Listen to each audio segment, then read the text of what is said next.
Salut les loulous! Il y a une énorme confusion aujourd'hui sur la façon de réagir face au marché financier.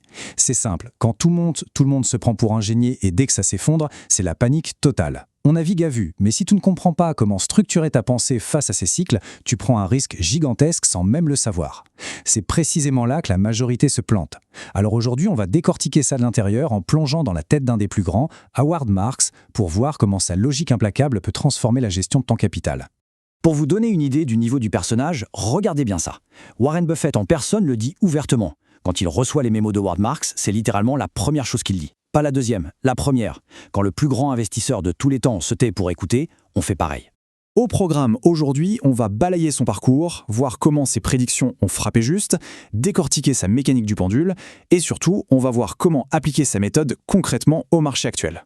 Allez, on attaque tout de suite. D'où vient cette vision à contre-courant ? Il faut comprendre une chose importante. Mark Sney n'est pas un héritier qui a fait les grandes universités prestigieuses. Il vient du Queens. Et son vrai déclic, il l'a eu chez Citicorp. On lui file quoi en 98 ? Les fameux junk bonds, les obligations pourries que tout le monde fuyait. Et le vrai sujet ici, ce n'est pas la qualité technique de ses actifs, c'est la psychologie. Personne n'en voulait. C'est en gérant cette peur viscérale du marché qu'il a bâti sa méthode, au point de créer Oaktree Capital en 95, qui gère aujourd'hui, tenez-vous bien, 189 milliards de dollars. Mais alors, en temps de crise, est-ce que cette philosophie tient vraiment la route ? La mécanique est la suivante et c'est fascinant de voir cette chronologie. Début 2000, le marché est complètement fou avec Internet. Marx publie son mémo et dit « Stop, les valorisations n'ont plus aucun sens ». Le Nasdaq perd 78% derrière. Et puis, 2008 arrive. Le jour exact où Lehman Brothers fait faillite, quand le monde entier panique, lui il écrit « Bon, maintenant ça devient intéressant ». Il repère l'euphorie d'un côté et la peur irrationnelle de l'autre. Et les chiffres parlent d'eux-mêmes. Regardez ça. 10 000 € misés en 95. Sur un livret A, on aurait 13 300 aujourd'hui. Sur le S&P 500, un solide 85 000. Mais avec le fonds de dette de Marx, c'est du 19% annualisé sur 15 ans. Par contre, c'est contre-intuitif, mais derrière cette performance de fou, il y a eu des baisses temporaires de 40%. La vraie performance, elle est là, encaissée sans craquer mentalement. Et pour encaisser ça, il faut piger son concept numéro 1. Le marché, ça ne monte jamais en ligne droite. C'est un pendule. D'un côté, on a l'euphorie, où les investisseurs achètent n'importe quoi à n'importe quel prix. De l'autre, on a la peur, où tout le monde brade de superbes entreprises. Et tout le boulot en bourse, ce n'est pas d'avoir une boule de cristal, c'est d'évaluer exactement où se trouve ce pendule aujourd'hui, avant d'agir. Mais pour bien utiliser ce pendule, il faut un cadre mental bien spécifique. Regardez bien la différence à l'écran. La majorité s'arrête au premier niveau. Oh, c'est une super entreprise, j'achète. C'est logique, non ? C'est le meilleur moyen de se faire rincer si c'est trop cher. La pensée de second niveau, c'est de se dire « Ok, c'est une boîte géniale, mais tout le monde le sait. Donc, est-ce que ce n'est pas déjà totalement intégré dans le prix actuel ? Si on veut battre le consensus, on ne peut pas penser comme lui. » C'est ce qui nous amène à la gestion de la survie en bourse. Le risque asymétrique. Gagner gros quand tu as raison, mais surtout perdre très peu quand tu as tort. Parce que oui, tu vas te tromper, mais l'effet cumulé sur 30 ans, il ne vient pas du fait de faire des coups de poker tous les matins. Il vient de cette marge de sécurité qui protège ton capital quand le marché se retourne violemment.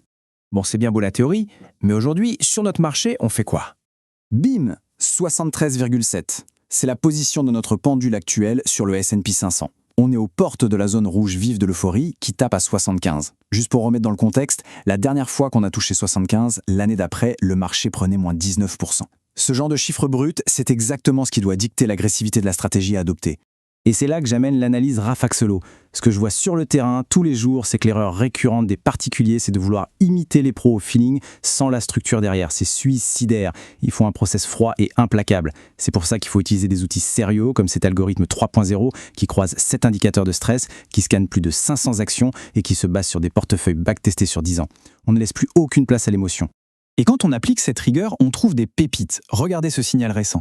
On tombe sur une action avec un score parfait de 115 sur 115. Elle a mangé une baisse de 36% depuis son sommet, donc grosse panique irrationnelle du marché, alors que la famille fondatrice n'a pas bougé et détient toujours fermement 26% du capital. Ça, c'est la définition même d'acheter de la valeur quand le pendule est bloqué du côté de la peur extrême. En résumé, rappelle-toi de ça. Ton pire ennemi, ce n'est pas le marché, c'est ta propre psychologie. Ton portefeuille actuel, il est préparé pour la peur ou il est juste porté par l'euphorie générale ? Pose-toi sérieusement la question. Allez, pour creuser tout ça, file lire mon article détaillé sur le blog. Et surtout, lâche un petit like et un commentaire pour soutenir le boulot. Et si tu veux vraiment passer à l'étape supérieure, va checker le lien dans la description. Tu as accès à ma formation évolutive dans la tête des légendes pour 49 $. L'objectif, Penser comme Buffett, agir comme Simons. Tu vas comprendre la logique des géants et je te donne la stratégie, les checklists, les screeners codés et tous les backtests réels pour le CAC 40 et le S&P 500. Bref, tout pour arrêter de subir. Gardez la tête froide les loulous, restez disciplinés et à très vite.